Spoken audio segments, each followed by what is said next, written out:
Right, so this month we are going to do urban sketching, and I just wanted to give you a little overview of what urban sketching actually means.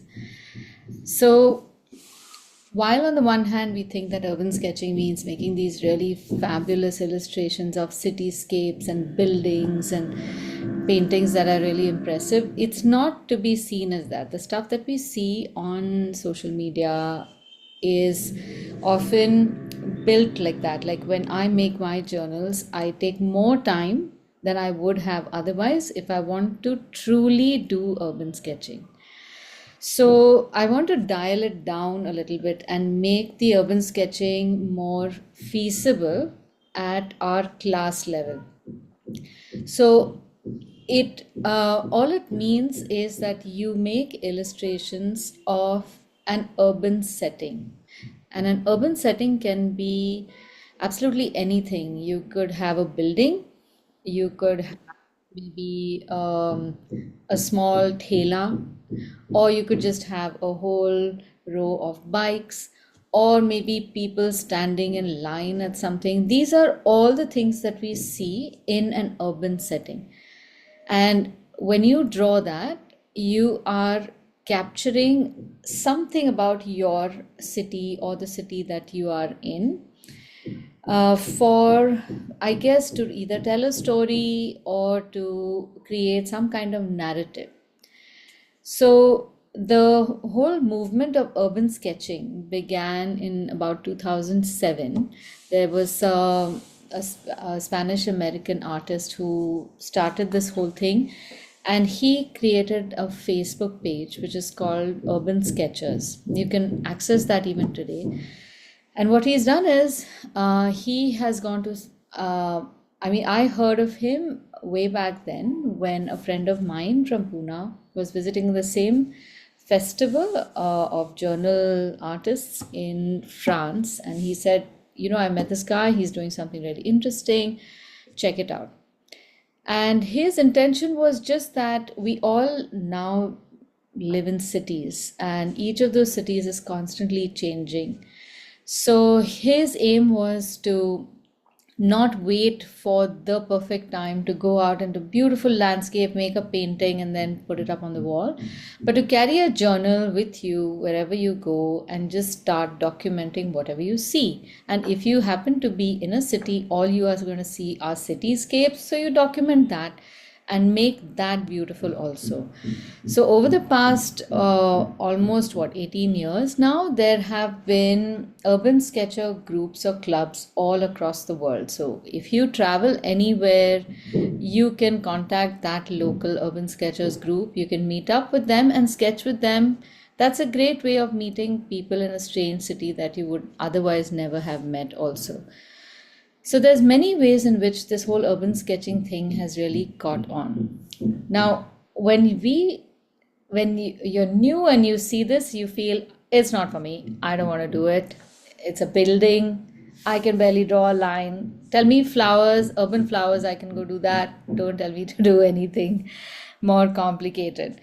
But I think I can sense where that fear comes from or resistance comes from. So I'm going to break the whole urban sketching idea into small bits so that we can address little things at a time. So the first thing that I think everyone has to address is perspective drawing. I know this is like it's like a white elephant. Everyone looks at urban sketching, says, I want to do it, but I don't understand perspective.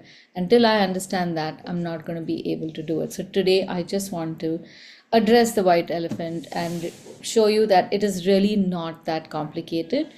There is a switch inside our brain, what we see and what we think we see, and we have to just turn that a little bit so that you are able to assess exactly what you see and not what you are imagining it to be.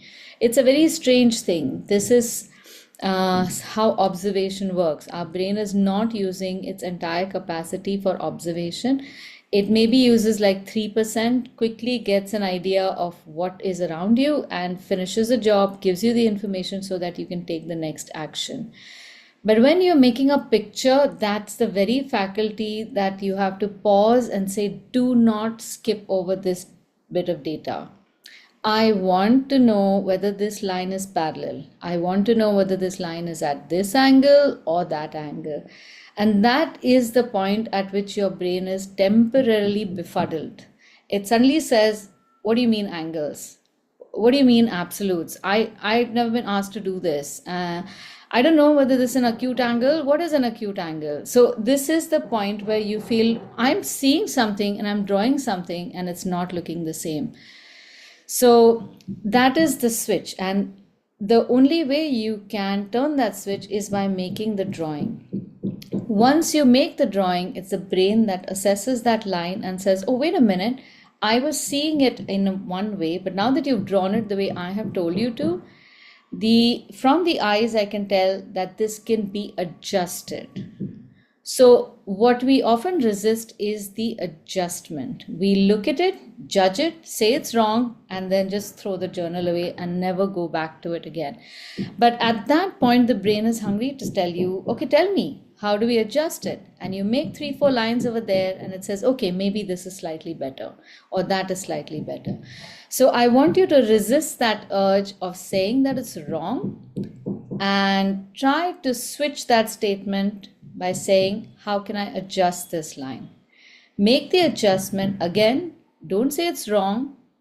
Wait till it becomes right. And if it's not still that, say, how can I adjust it? Okay, that's how things are going to change. So making that observation right in the beginning that this does not look right is also significant, but that is step 1. So today we are just going to do an objective exercise routine perspective drawing.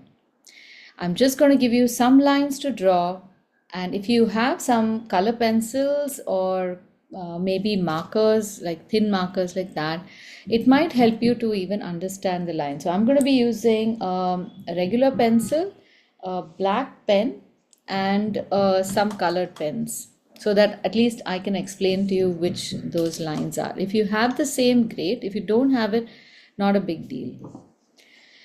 All right, so let's start with understanding perspective through lines.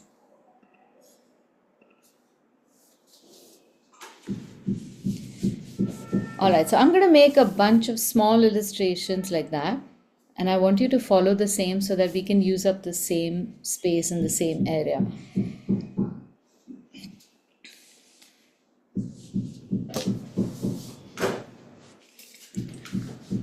Okay, so let's start with a horizon line.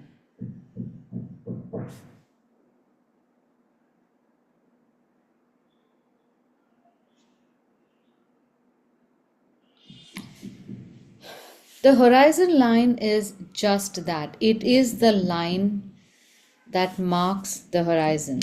And even if it is completely obscured by buildings, you know that there is a horizon.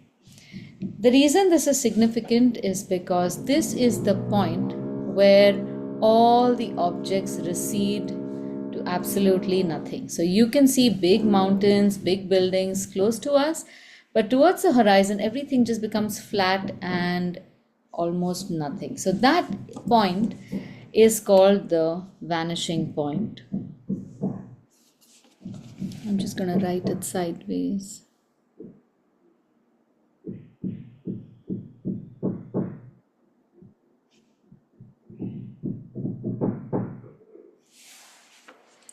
Now, how does the vanishing point affect perspective? Let's start by making a drawing. I'm going to first make a square somewhere above the horizon line. This can be a square, a rectangle. I'm not really concerned about that.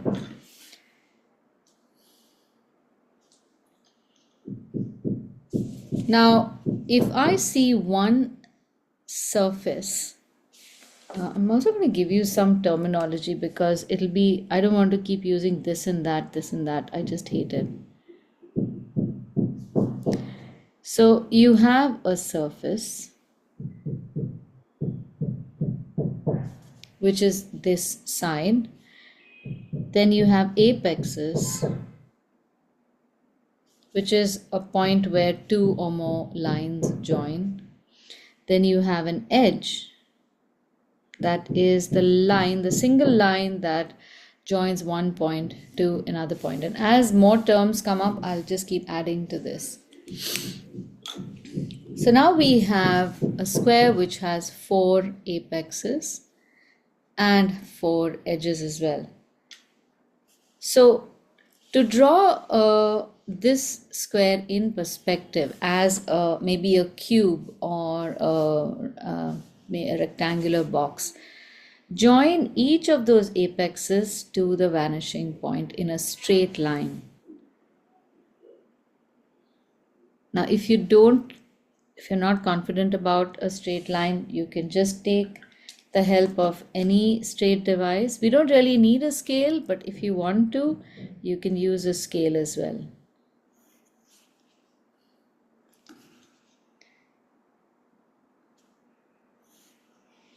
Now the fourth one is almost on the same on the same line as its corner, but I'm still drawing it. So if this were a transparent object, you would see 4 lines. Now these are called perspective lines.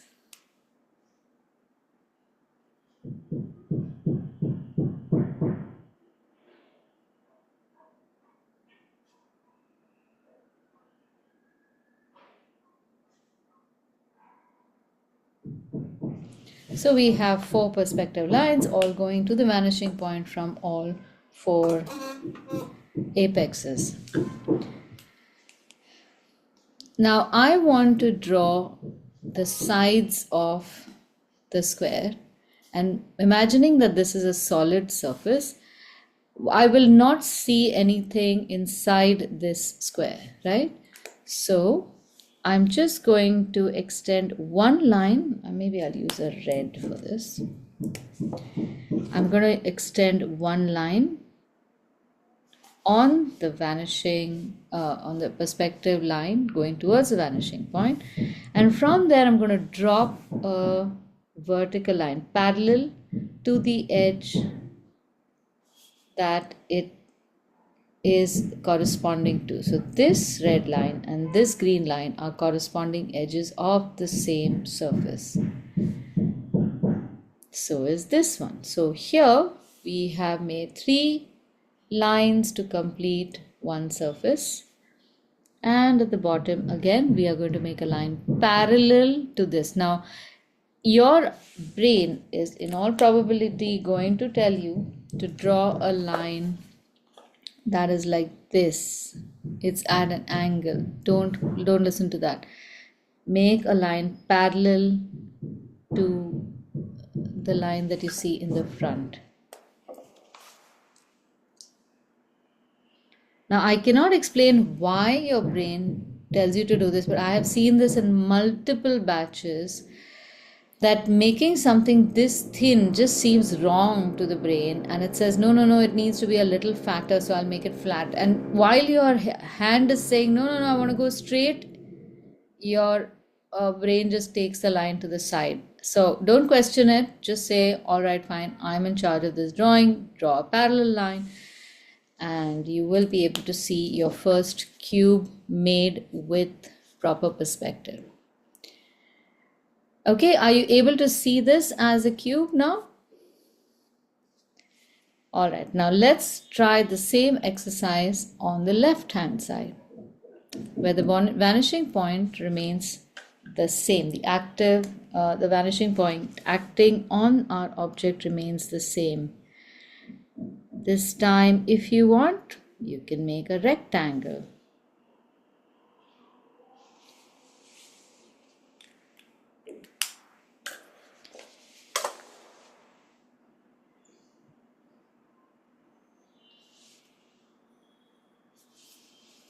You can draw the 4th line also if you want, but it is not required, so you can omit it. And this time round, instead of drawing the edges first, of the perspective line, let's draw the edge between the perspective lines. So I have drawn one parallel line over here, and then below I'm going to draw another parallel line. Look at how close it comes to the first line.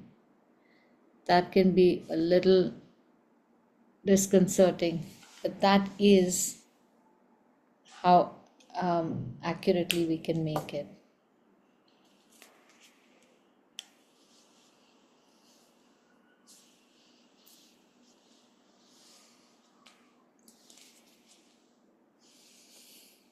All right, everyone with me? This is working fine? Okay. Now the horizon line happens to be positioned where your eye is every time. This is, I don't know how this is. I'm sure there's some amazing scientific reason why it is the way it is. But if your eye is close to the ground, the horizon line will be close to the ground. So you will not see anything on or like below the horizon line. You will see everything up.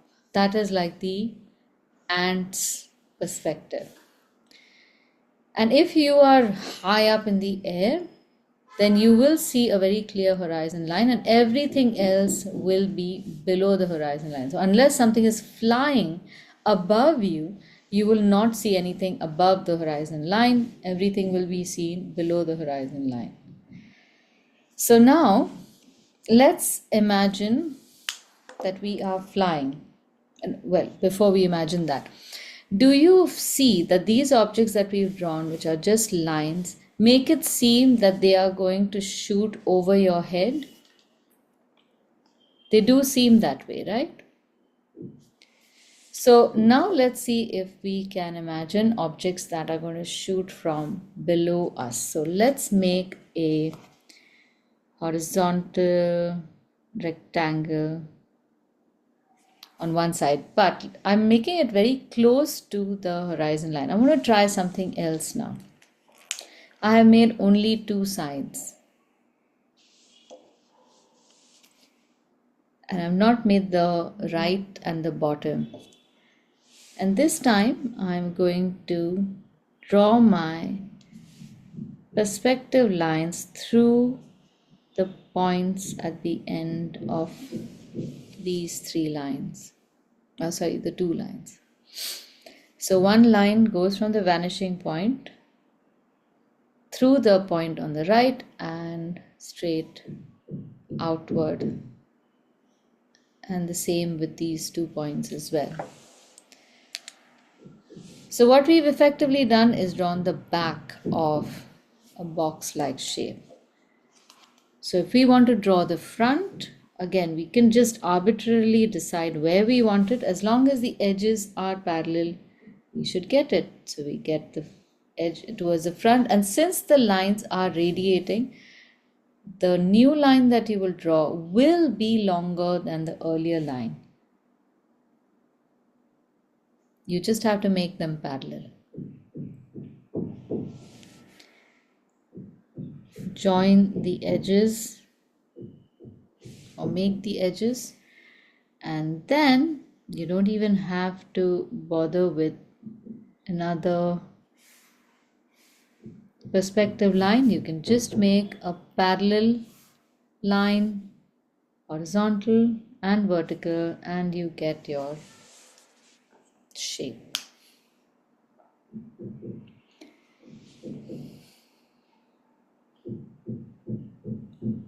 Now we've made shapes in two ways. One, drawing the surface in the front and then the back, then drawing two edges in the back and projecting it towards the front. So this is all well and good when it comes to straight lines. But what do we do when we have something circular and we have to draw a cylinder, say? So let's make a couple of perspective lines coming outward, and on this line let's assume this is the diameter. So again, I'm drawing a line parallel to the horizon line. This is the diameter. I'm going to draw a circle. Now, if you're not comfortable making circles, draw it in pencil first and then you can draw it in pen.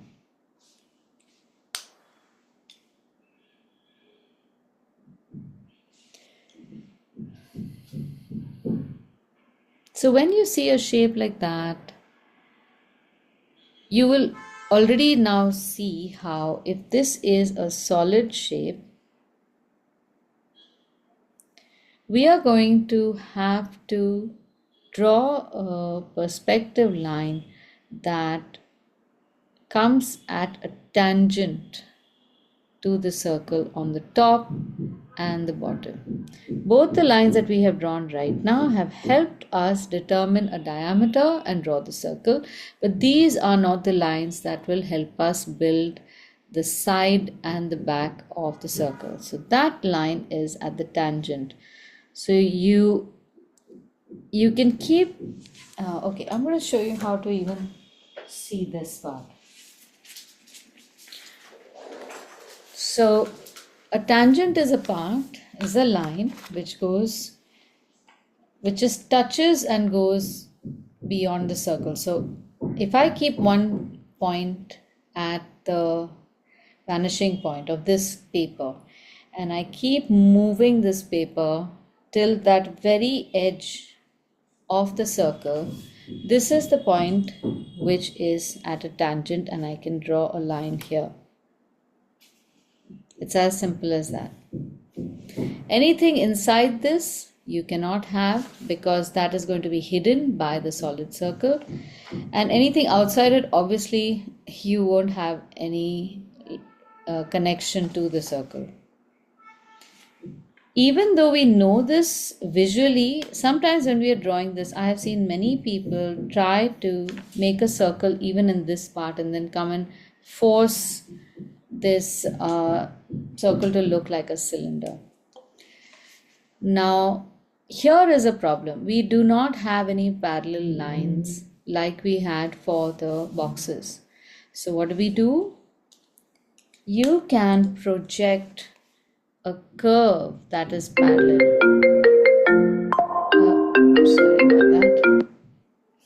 You can project a curve that is parallel and continues to be parallel right up to infinity, and you can choose whichever of these curves you want as the end of the cylinder. So I'm choosing the second curve here. I'm keeping it as parallel as I can, and then I'm joining to the front.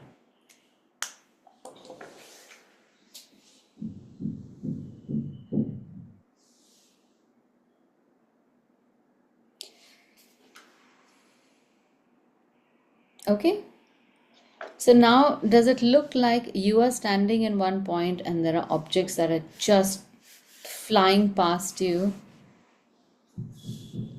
If there were an object that was coming straight toward you, how do you think you would see the perspective? You will just see one flat surface. You right? won't see any depth. Yes, so it would just be like one flat circle or square right in front of you, and then you'd better duck. So look for the perspective, otherwise you are in the path of the object. All right. Okay, now if this is clear, let's go ahead and make a cityscape only objectively through this study. So let's start again with a horizon line.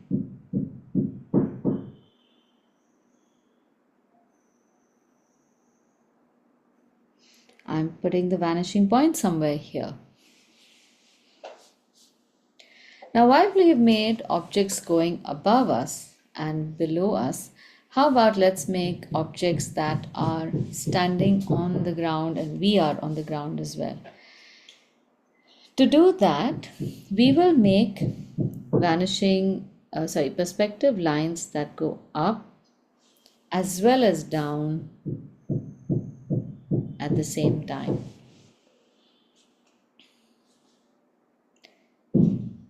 And on one side, we will make a rectangle like this.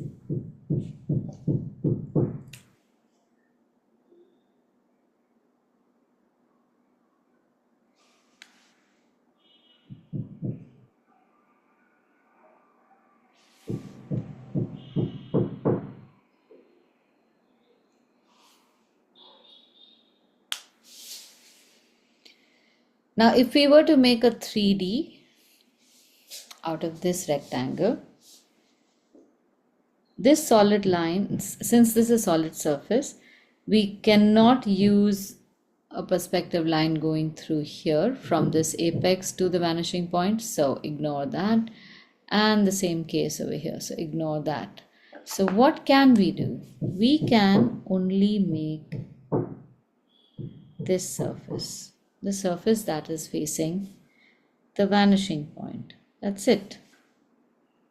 And this gives us our first, let's say, domino.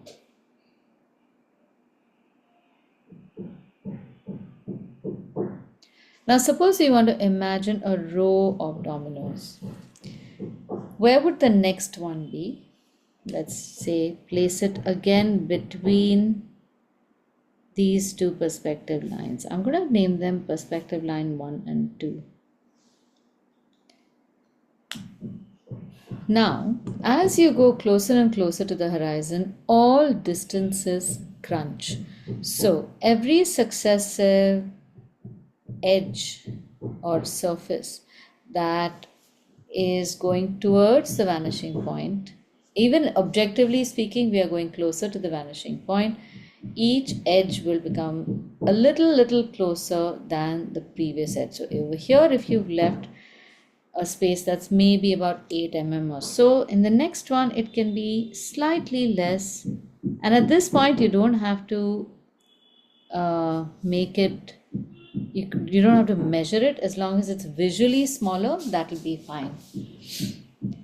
Now we've made the surface towards the left, but what about the surface that is facing us, which is hidden by the first domino? All we do is draw lines parallel to that first edge.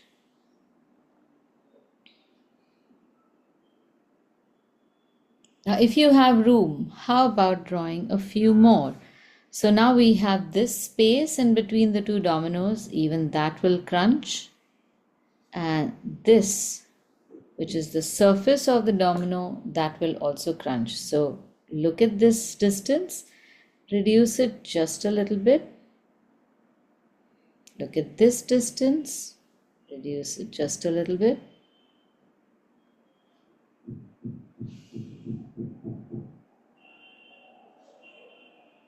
And you have your third domino. And now let's see if we can make a fourth one.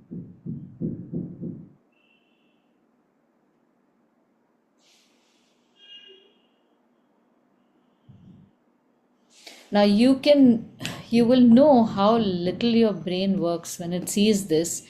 As far as the brain is concerned, it's probably telling you, yes, all the dominoes are actually the same size and they are going into the distance, and that is why the lines are looking small. Yes, this is perspective.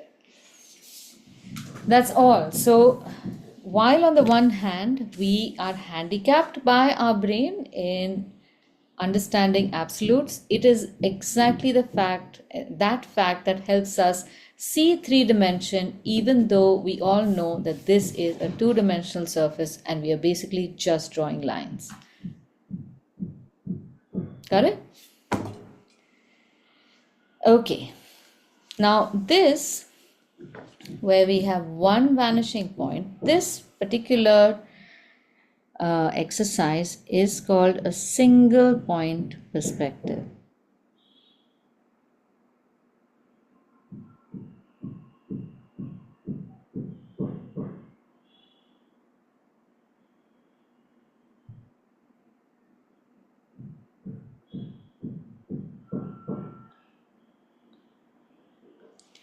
And I'm going to give you one exercise now where I want you to try and repeat this on the left, except this time I want you to change the size of the dominoes and make them go from small to large as they recede.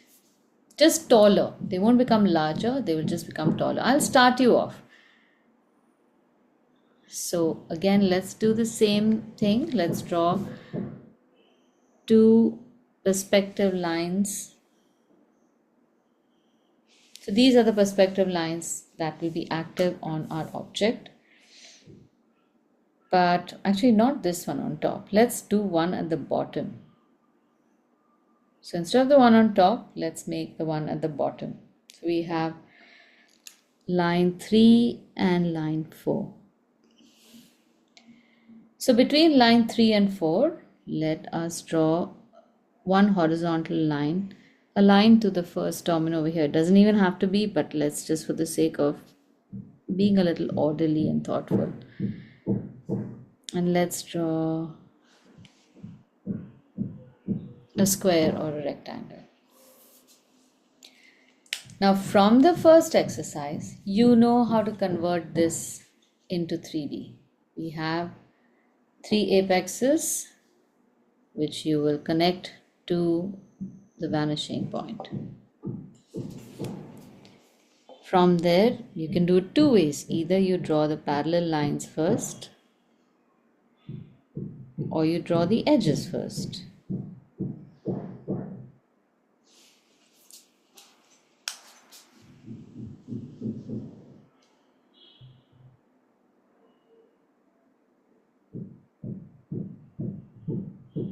Okay. Now we have to draw another surface behind this. So how do we do this? We can use these same two lines and plot a point on line number 3 and make a line go parallel towards line number 4. It's not going to be visible, that's why I'm using a pencil. And then we are going to make a parallel line but slightly taller. All these lines are parallel. And you will only see the line that emerges from behind object number 1. So you get part of one surface that is facing the viewer visible behind object number 1, and that is taller than the first object in the foreground. Again, we have two apexes. Join the line to the vanishing point, and like was the case with this rectangle here, we are going to have a very small surface on the top, but we cannot argue, that is how it is. You just draw it that way. And you have your second object slightly taller than the first object.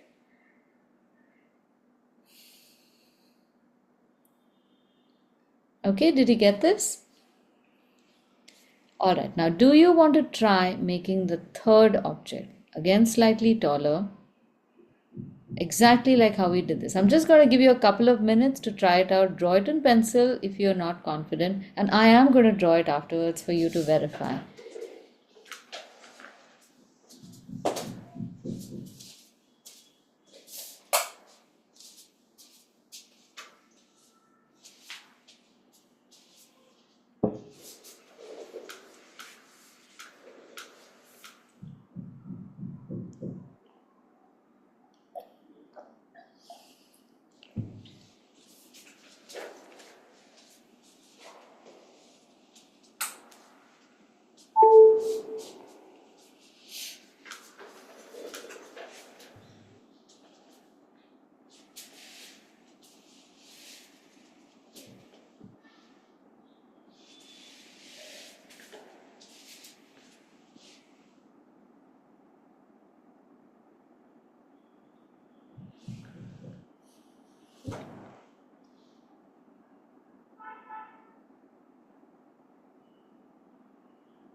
So one easy way of doing this is just identify a spot on perspective line 3, and instead of making a horizontal line, because that's going to become more and more difficult as we go further, make a vertical line because it's the same.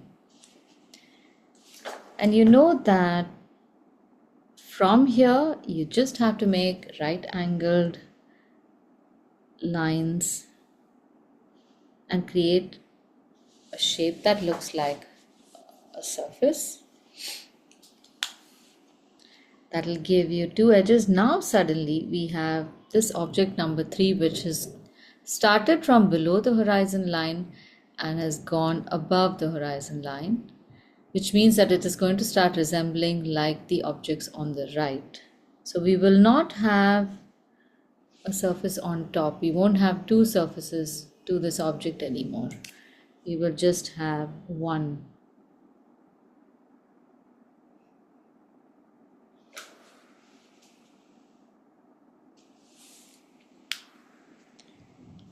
And I can continue to do this.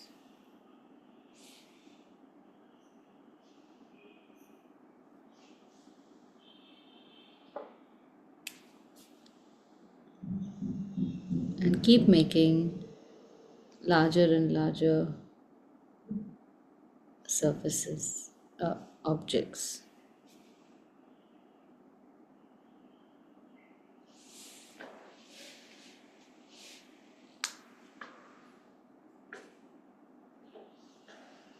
Let's say I go even taller.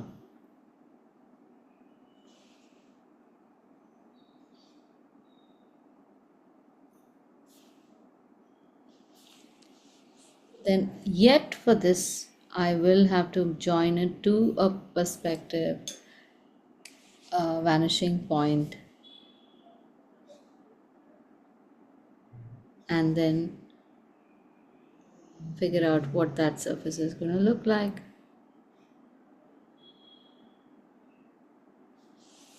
No matter what I do. Can you see how this is already looking very curved?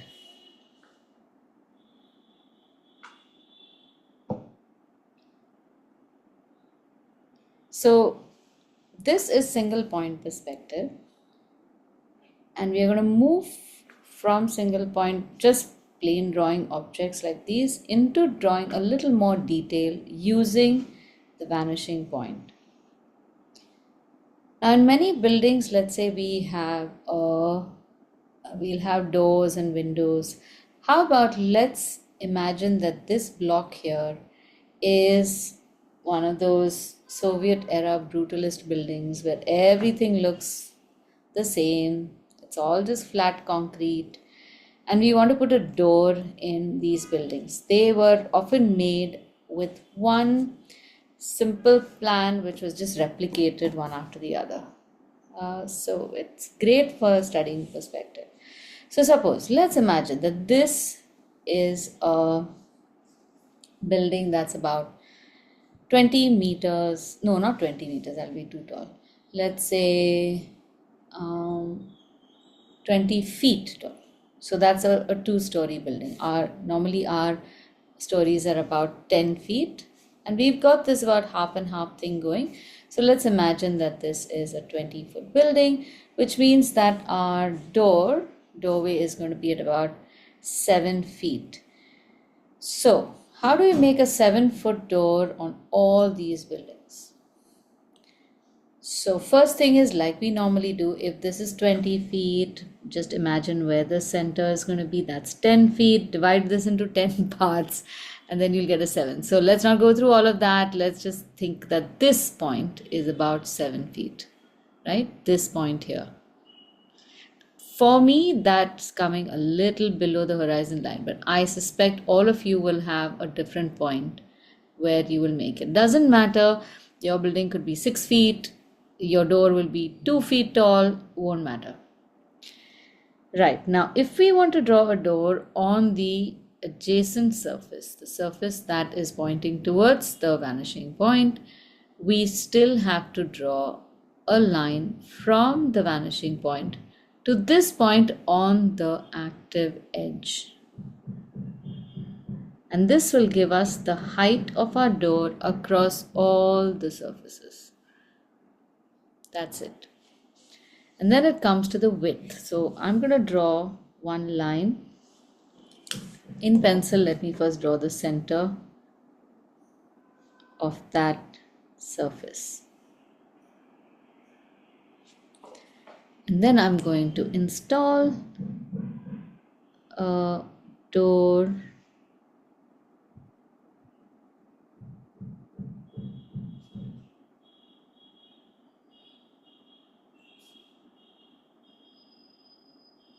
right on either side of that line.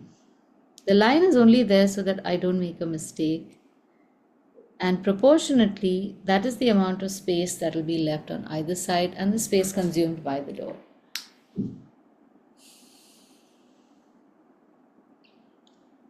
Now, in order to make the door look hollow, we will draw a horizontal line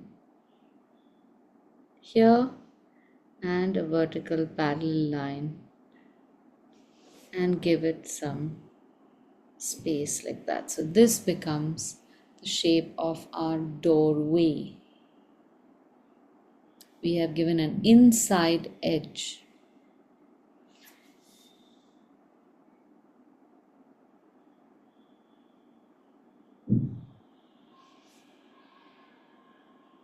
The doorway in the back, I'm just coloring dark.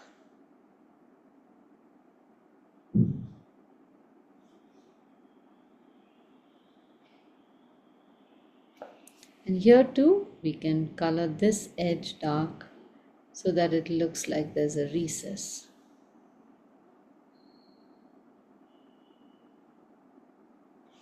And any line that I have to draw which is a horizontal line to these vertical surfaces, if it is not the surface that is facing the viewer, it needs to adhere to our perspective.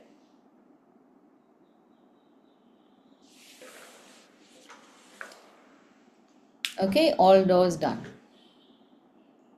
Now how about let's put a window on top. We can just arbitrarily decide on where the window should be, just put one vertical line, and then you don't just go ahead and put a vertical line anywhere you want on the rest of the buildings. Draw a proper pair of perspective lines. Using those, project the window. See, this is what I've done. I've given myself a height of the window first, just the center, and then I've drawn the perspective lines going from the vanishing point to either corner of that line and then extending forward. So this will give me the guidelines I need to draw this window.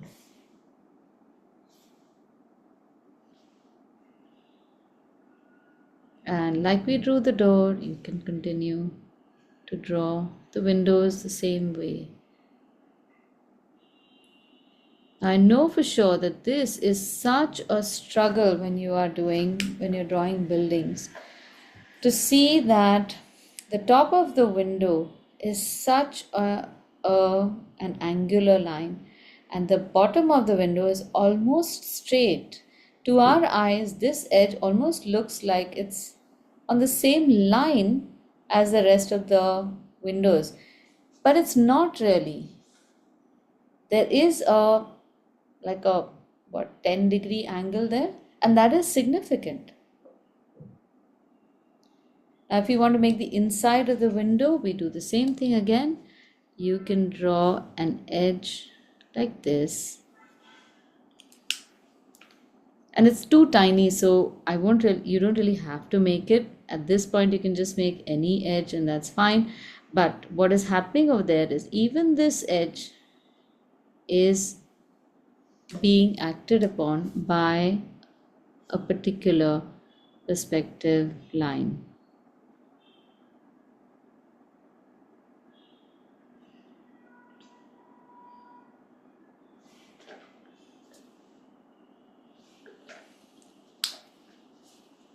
Now, a note about the terms that I'm using. Horizon line, vanishing point, surface, apex, edge. That is fine. Perspective lines is something that I'm using for our sake right now so that you know that these lines that are emerging from the vanishing point are perspective lines. Sometimes they're called vanishing lines also. So don't get confused if you see some other instructor using different lines. Just figure out what they're trying to say and substitute one term for another.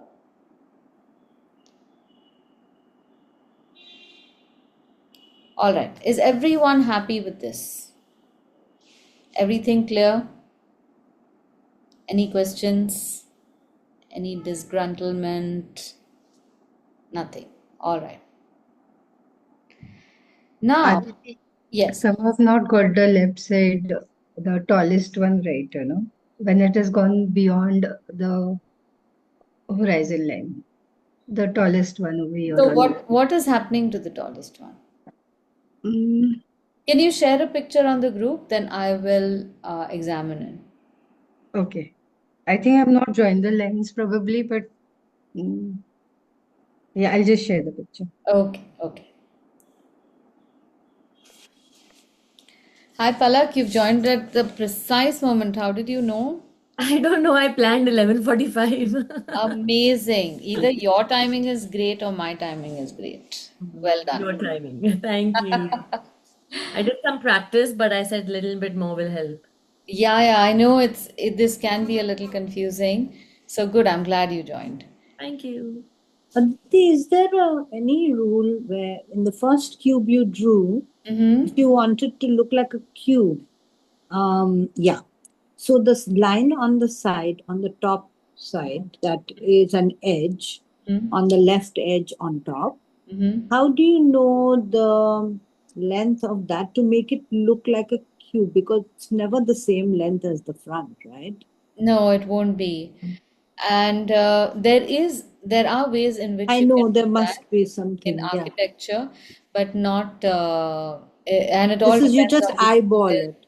correct. For our purpose, we just have to eyeball, but you can definitely find instructions in more advanced perspective study where you have two different things. There's a perspective also, and there's a perspective view and an isometric view also. So that is a different study altogether. I will let me look for something that would be fun Just to like, know. yeah, like just like an idea of, okay, that line, if I make it longer, it's not going to look like a cube, Yeah, and there must be, I mean, I'm going to do trial and error and see, okay, this looks like a cube, but yeah. there must be something to it. There is definitely because All three are different lengths. All yes. three, what do you call it? Lines Yeah. are different length. Yes, they all have to be different length, and all depends upon where that object is Yeah, on the right, picture as well. right. Okay, let me share Shilpa's worries. Okay, so this is this is what I was expecting. I'll show you now, Shilpa. So you've drawn up to this object fine, but the last object is that here or is it here? Which is the one that you're making? See, I'm looking at object number 4 over here.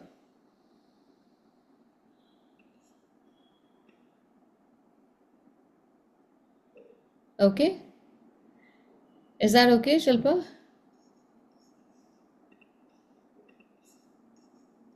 So the next object that we want to make taller, you have made it here. And we can in fact go even more. And then you just draw a horizontal line and vertical line. It comes somewhere in the back of object 4. And then you have the base here. So this looks like your new object number 5, right?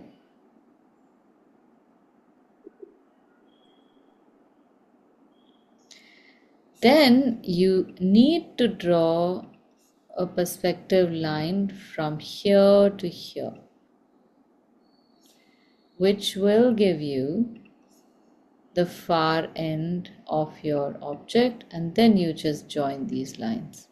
So wherever you have drawn this object, like even here I can see there is a little confusion. This is one object that you have made. From these points, let me mark them in red. 1, 2, and 3. These 3 points, you must draw lines going towards the vanishing point.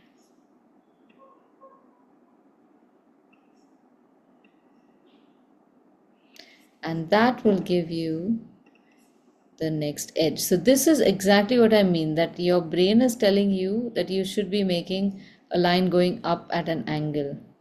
But just follow these straight lines and then you will get the right object.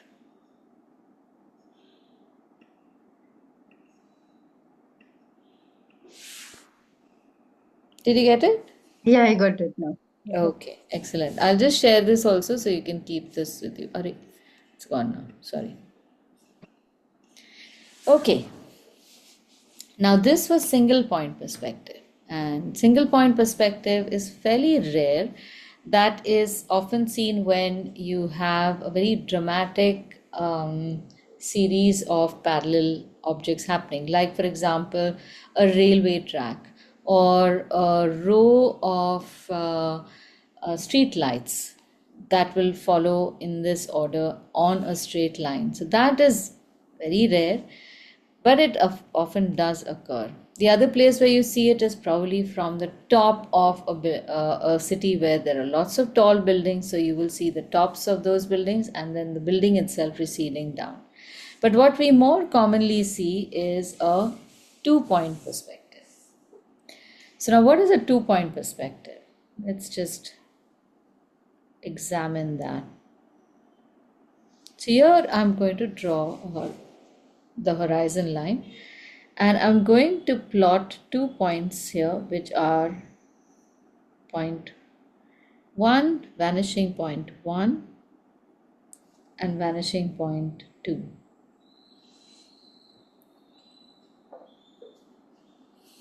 So from both these points, there are going to be these invisible perspective lines bursting out, and whatever object we decide to draw in between that, different lines are going to be active on different parts of that object. So right in the center, let's make one straight edge.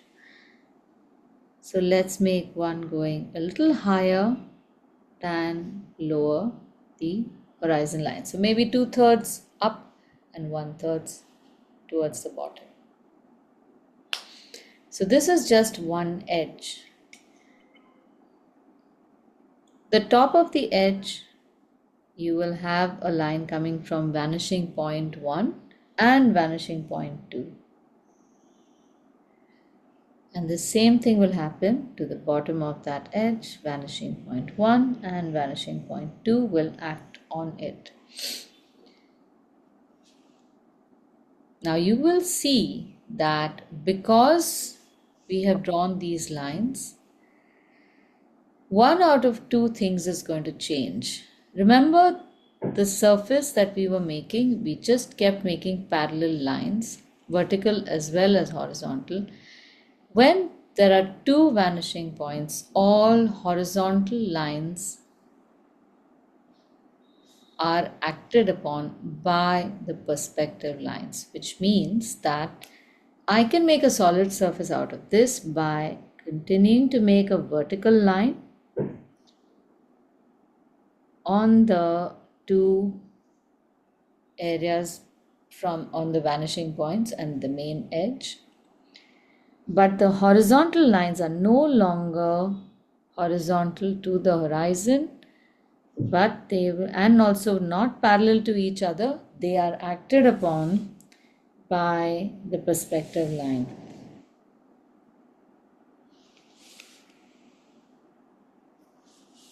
And this is the perspective view that we normally see in life. Very rarely this one, we see this one.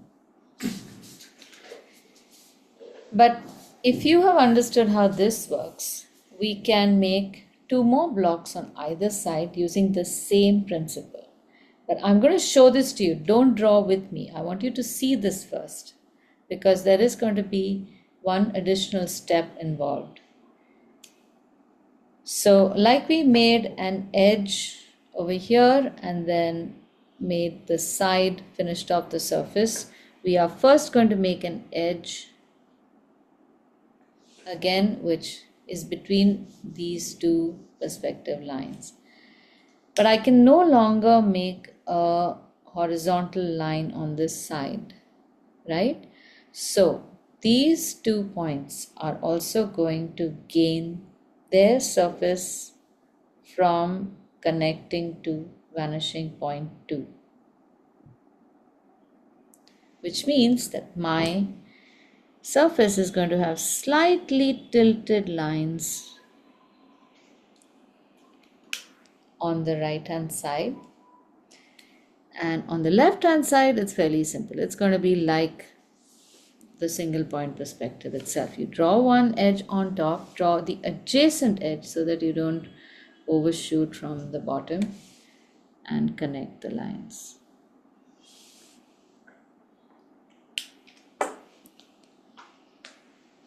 Okay, I'm just going to take a pause over here. I want to know if everybody has got that bit.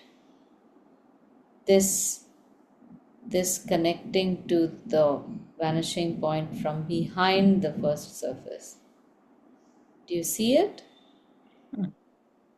You do, right? Okay. Okay, now can we repeat this on the other side? I'm just going to do a theory of it. So first you will draw the edge, then draw a perspective line from the top of the edge to vanishing point 1 and the bottom of the edge to vanishing point 2. That will give you the slightly curved lines that go behind the object on the foreground. And then on the right you will repeat as if it were a single point perspective.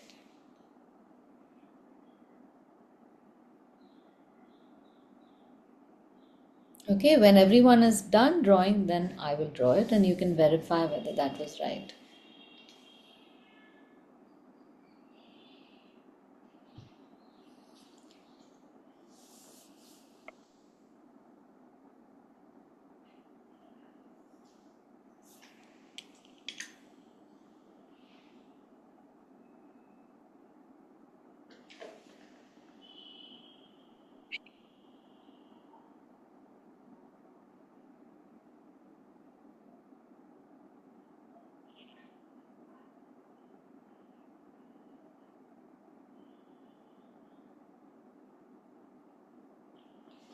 Done? Okay, Janita is done.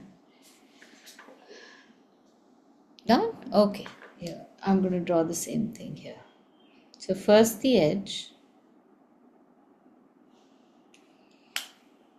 then the perspective lines that will be active on that edge. We already have this side.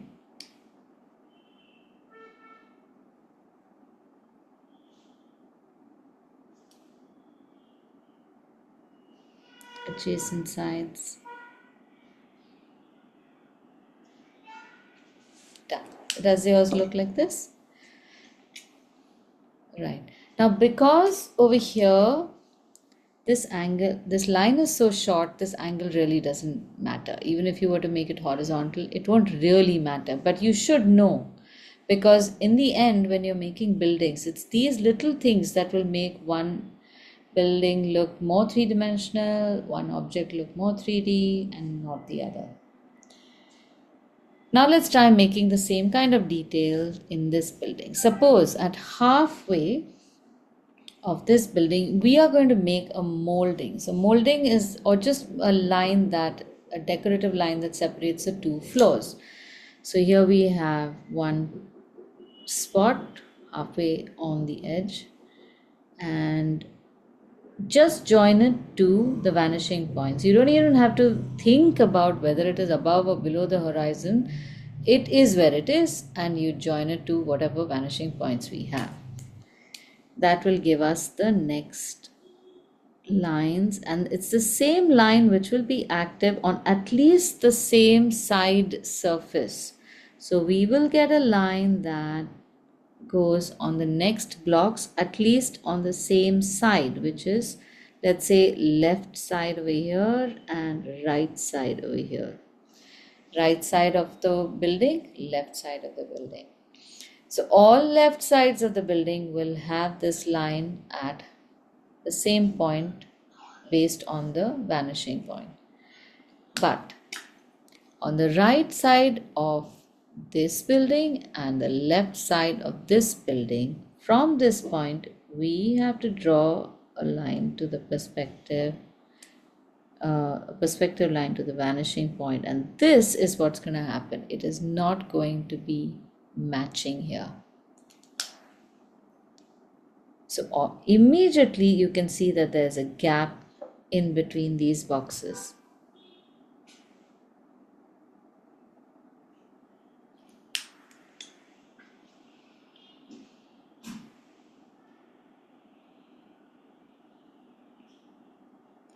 Got it? Excellent. Okay, now let's make 2 doors and Aditi, one sec. yeah. So where did you put the vanishing point of this side, the latest line that you drew? I did it, but I seem to have forgotten. Yeah. No, we have the same. Vanishing points remain the same. Yes. So where did you join the side which is behind? Yeah, that This? one. Yeah. Here, towards the left. Okay. But Yeah, because, okay, so got it. Just the everything, point. It's at the apex that you joined it of those 2 lines. Yeah. yeah, Got it. Because you've already drawn them now. I forgot which one you had. okay. Right. I got it. Okay, now let's draw the center of these lines, of these surfaces. We are making a door and a window on the left-hand side. And They look how like fridges. they look like what? Fridges. Fridge. Yeah, Symbol. you're right. They look like fridges. Okay, so suppose we draw the edge closer to the foreground of the door.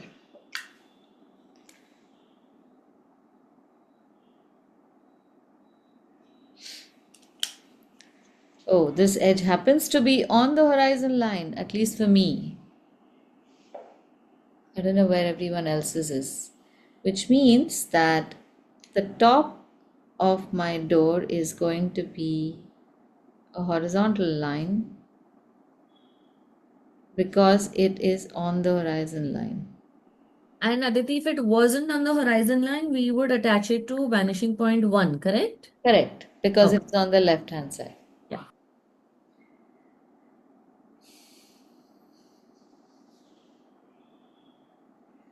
Okay, now if I Okay. okay, now if I make a door, window on the top, again, I'm going to make a big sized window.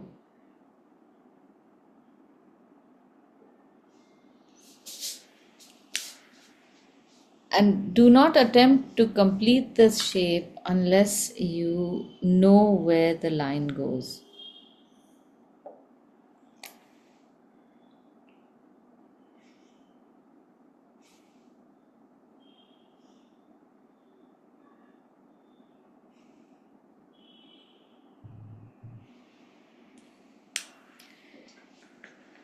Now here I'd like to explain how windows and door surfaces work. We have cut a hole on the surface which is pointing towards the left. But when we cut a hole, if we cut this at a right angle, we are creating a surface from this apex which is pointing towards the right side, right? That's the inside of the window. And in the top, a surface that is now pointing down, which means this part. So if I want to show this as a hollow, I will have to join this apex to vanishing point 2, because joining it to vanishing point does nothing for me. I can draw a line here. And then I can draw a line that is on that perspective line to give me another apex, from where now I have to draw the underside of the wall here, to which I have to give myself a perspective line coming from the left. And you don't even have to remember this. Just join that to whichever side and see on that line, if you draw a line, on the perspective line, if you draw a line, what side is it showing? So if I've drawn one edge over here on this perspective line, I won't be able to draw the next line on the same perspective line. It'll have to be on the other perspective line. It's just common sense.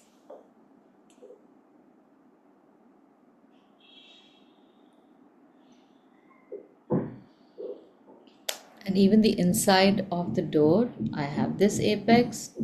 I'll draw a line to the vanishing point, get the inside edge of the door, and then draw a vertical line. The vertical lines are all parallel and they are vertical to the horizon line.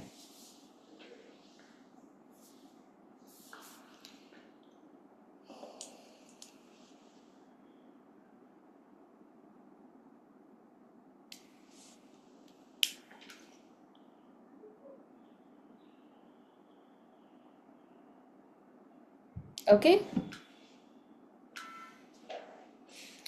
Now I want to explain this one thing. This one line coming onto the horizon line itself. There is some magical significance to this.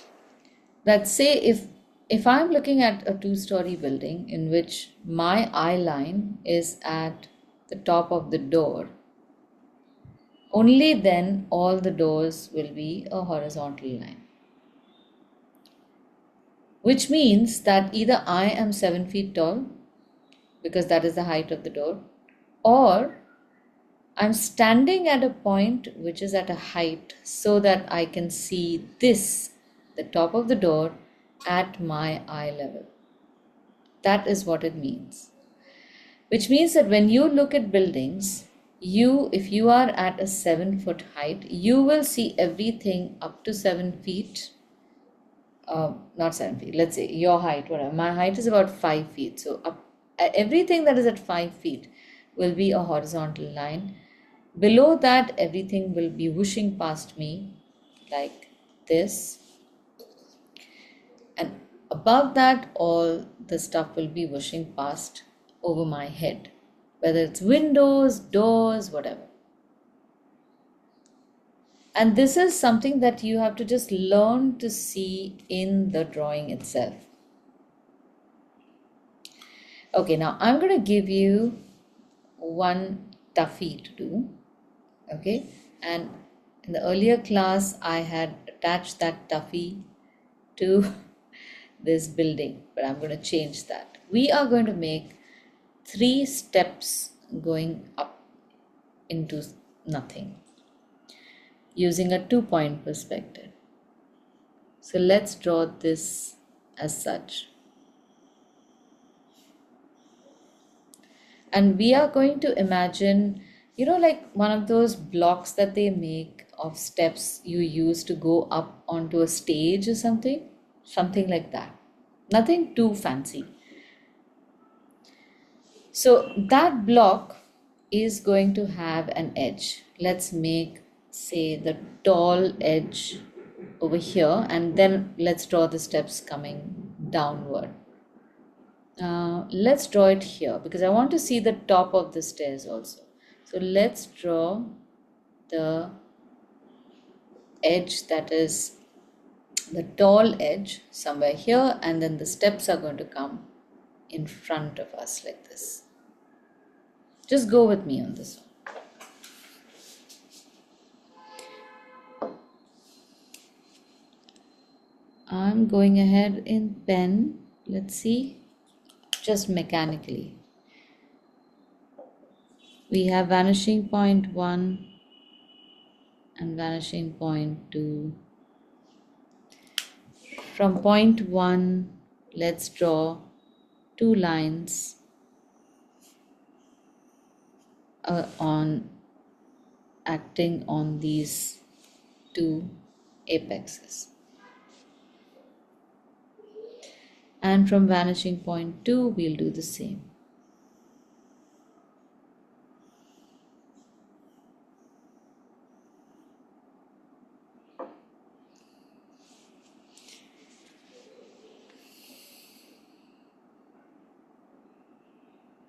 Now, like we drew over here on this box, we can draw an edge on that side.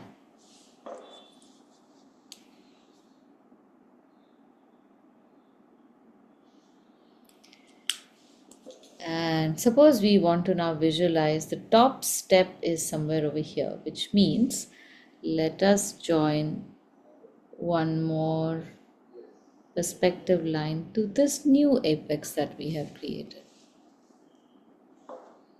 so that we get the further edge. I'm just making a short line, I'm not really measuring it. Let's see how far it goes. So I've made another line. Which this perspective line joins to VP1, is it? VP1, yes.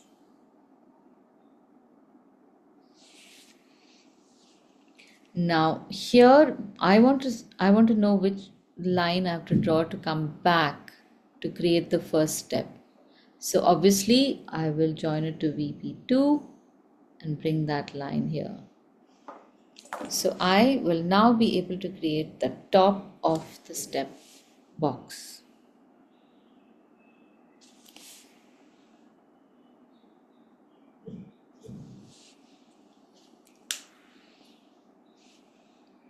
Okay, has everyone got this?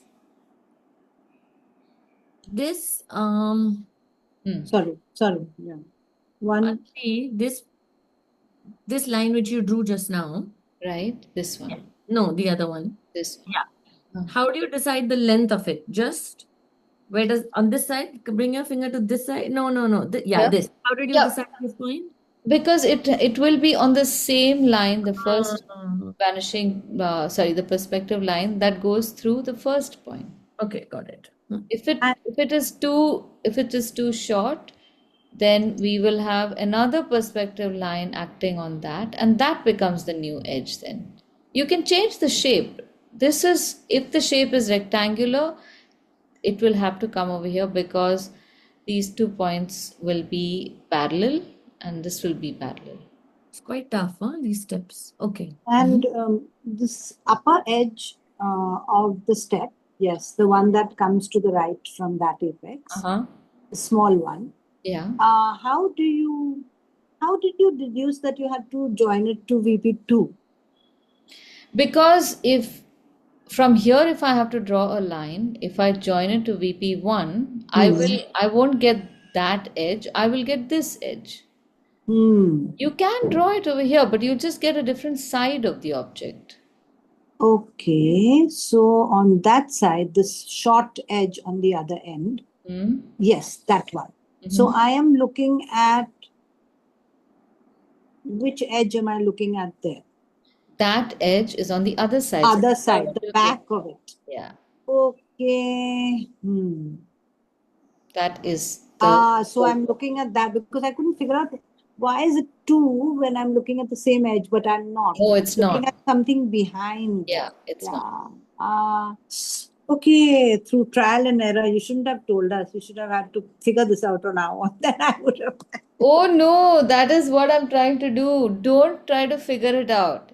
Oh, I see. Only I because want I can you. figure it out, will I know in future where to put that back? So that's the thing. So now that you see it, Yeah. the next time you will know what it is. The invisible lines will be, you will be able to deduce them without having, I mean, the initial confusion, because simple things like the angle between the second or the third and the fourth line that I have drawn, or the first and the third line that I have drawn, is so little.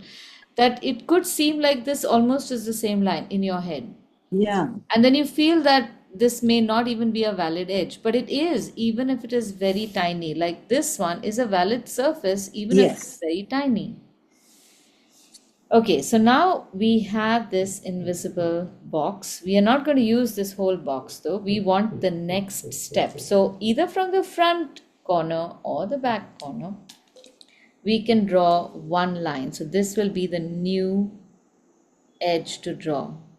And it gives us a new point. We have to check if at this point we have drawn any perspective lines. We haven't. We need to draw a surface over here. That will be the first step down. So you connect this to VP2, because if you drew a line from here to VP1, you will get a step down on the left side. It's not wrong, you just get it on a different side. This will give us the vertical part of the step down.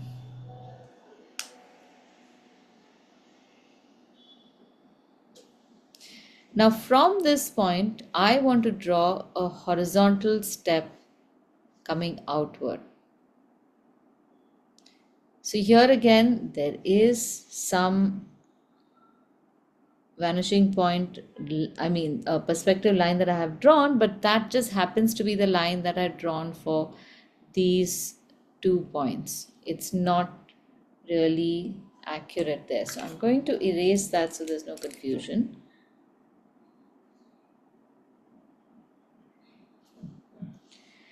And since I want to draw a surface like this over here, the same vanishing point is used. In fact, I can even do something like this so that it's not confusing. I can keep a straight edge from the vanishing point to the new apex and just draw the part of the line that is active over here. So it doesn't have to go through the entire object. And the same thing can be done over here. It's exactly the same. And don't think about this. Don't say, oh, this is so flat, but this is so upright. Am I doing something wrong? No, don't. Just trust the lines. Now we can decide on how wide our step can be. And though I've drawn the line fairly long, I want the step just to be this wide. So I'm drawing my fair line on the new perspective line, but I've made it short. Now I have to plot its corresponding point on the line in the foreground. Without a perspective line, what will I do? I'll probably do something like this or something like that, and maybe make it parallel to this. It might work, but what do I need? I need a line to project from VP2 to through this point, wherever it goes, without thinking. And I'm not drawing the connecting line from point 2 to this new apex. I'm just throwing a line out that comes to this point, very close.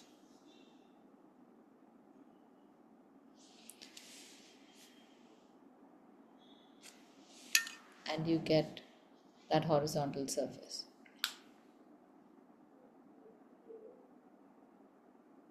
So for the horizontal surfaces, in this case, we have had to depend on the vanishing points. Like I said, in 2-point perspective, all horizontal lines are acted upon by perspective lines emerging from the vanishing points.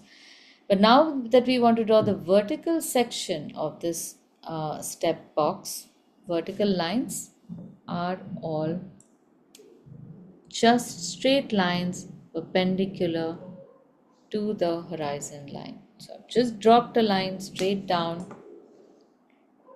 Use the same rule. Project a line outward.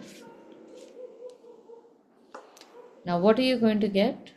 You are going to get a vertical line. So you don't draw this line. I know somebody's going to make this mistake. They'll say, okay, you've got this line over here. How do I know that I don't have to draw this line? Because it's already there. And then once you draw that, you have started playing with perspective unbeknownst to you. So just ask yourself, what does this line represent? Is it an extension of a horizontal line? Do I want to make that line? Or do I want to make a straight line? It's not wrong, mind you. In a special circumstance, say if I had a wall here and the rest of the steps were just behind a wall, then you would be right in extending this line further and even further and even further, so that the steps are then hidden behind the line. You need to know the purpose of the line that you're drawing. So in this case, I have to make it straight down to wherever it happens to go, as the rule states. And then same thing again. Now I want to draw a horizontal line. I can't just go ahead and draw a horizontal line. It needs to be on a vanishing point, both apexes.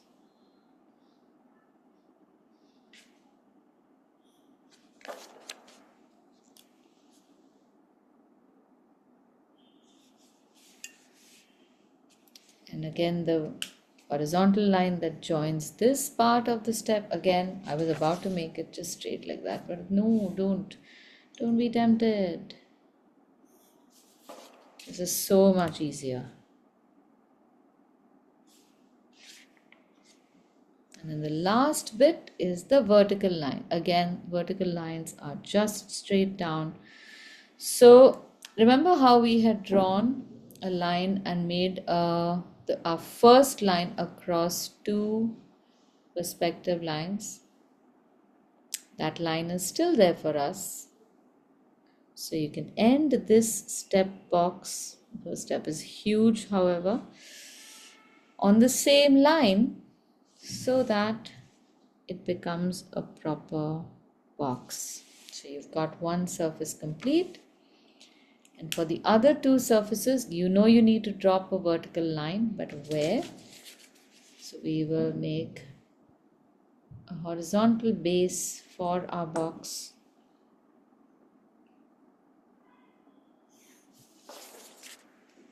And on this line, you will drop a line that is perpendicular to the horizon line and finish off your step box.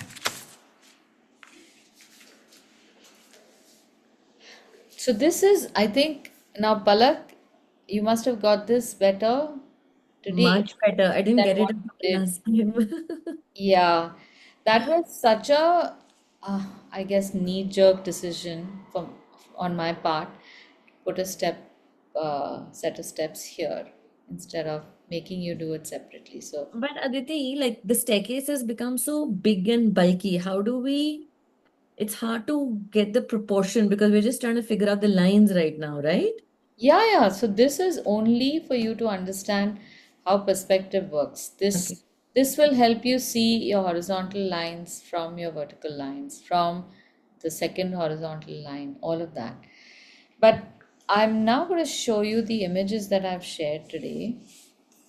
And And Aditi, once we do this blocky thing, uh-huh. now we can figure out which line we need shorter to make shallower steps. Exactly. Yeah. The vertical ones, if we Uh-huh. make them a little shorter, we'll get shallower steps. Correct, yeah.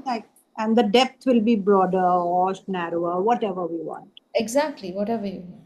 I also wanted to ask you, Aditi. I mean, I know you're going to show images. I wanted to know if when you want to use this for rather than buildings and this, like a chair or an object inside or outside, wherever, but a 3D object. Like now that thing at the back of you, that the cane shelvings. Mm-hmm. So I would just eyeball it, But if we didn't want to eyeball it, say if it was a chair which is a nice round, well, forget round, square armchair. Now Mm-hmm. it has quite a few points, it has quite a few vanishing points. So when I look at it, if I just want point perspective, just on the fly without really using a ruler as such, if it's just a small object, where can I just draw this? I mean, where do I find my points in my horizon where I see a chair in front of me? Right. Wanted to like a little guidance on that. Whenever you see an object, you will see the lines that are acting upon it without even drawing anything before it. The study of perspective helps you to identify those lines. That is the difference. So, if you are if you are standing and you're looking at a chair, it is going to be considerably lower. So you will see that the lines are receding downward. Mm-hmm. If you sit on the floor and you look at the same chair, part of it is going to be higher. In fact, you might also see the underside of maybe the armrest, which means that some lines are going to go up and some lines are going to go down. This knowing comes from studying perspective, even these very unrealistic looking objects. So over time, you will know how to recognize where the line is. Currently, what's happening with many people is you're not able to recognize whether that line is going up or down and why. So everyone tends to just make lines very haphazardly.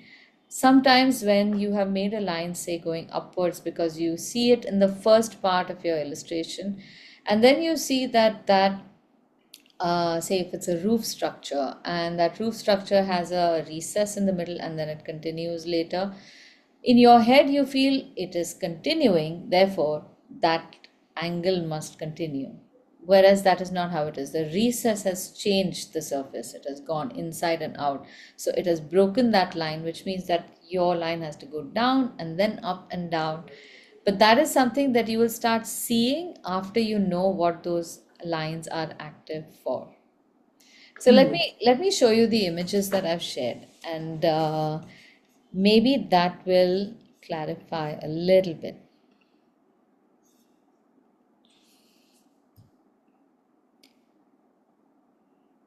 All right, now in this case, can you see the 2-point perspective on this building? Now, can you see that the angles? Oh, sorry.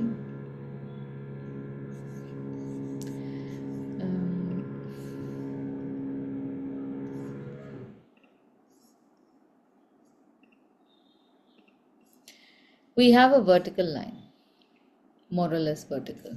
That seems to be working. Working, yes, great. All right. What about the horizontal lines?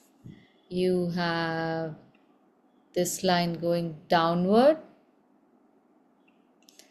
and from here, this line going upward to a vanishing point that is really far out of your page limit.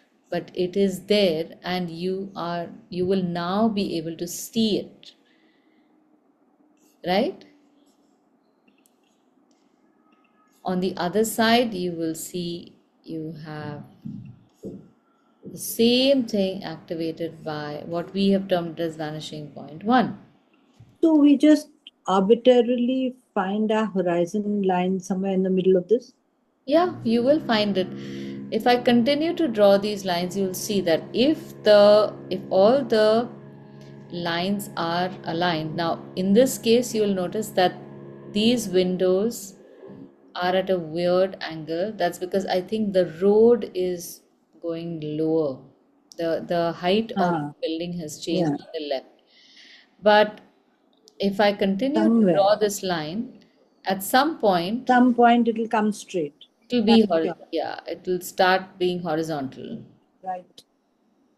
And that Aditi, is our horizon line.